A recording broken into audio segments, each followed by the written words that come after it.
পটল সেটা আবার কেমন মজাদার খাবার। বিশ্বাস করুন, আপনি এভাবে একবার পটল ভাজি খেয়ে দেখবেন, স্বাদ মুখে লেগে থাকবে। আমি এখানে প্রথমে পটলগুলো সুন্দর করে ফুলের মতো করে কেটে নিয়েছি। এরপরে দিয়ে দিয়েছি হলুদের গুঁড়ো, মরিচের গুঁড়ো, জিরার গুঁড়ো, ধনিয়ার গুঁড়ো এবং স্বাদ মতো লবণ দিয়ে আমি 10 মিনিটের মতো ম্যারিনেট করে রাখবো। এরপর আমি ফ্রাই প্যানে সরিষার তেল দিয়ে তেল গরম করে নিব। তেল গরম হলে এর ভিতরে দিয়ে দিব আমি ম্যারিনেট করে রাখা এক এক করে পটলগুলো। এরপরে আমি হালকা আঁচে 10 মিনিটের মতো ঢেকে দিব সিদ্ধ হওয়ার জন্য।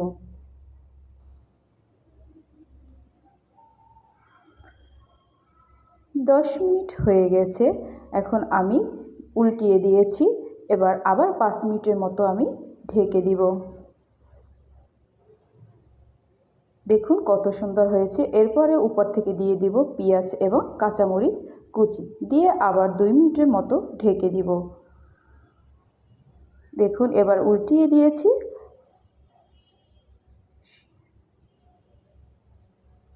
দেখুন কত সুন্দর হয়েছে আমার পটল ভাজি।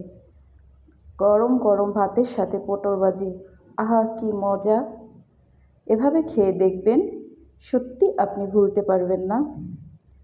এবার আমি নামিয়ে নেব। ধন্যবাদ সবাইকে। ভালো থাকবেন, সুস্থ থাকবেন।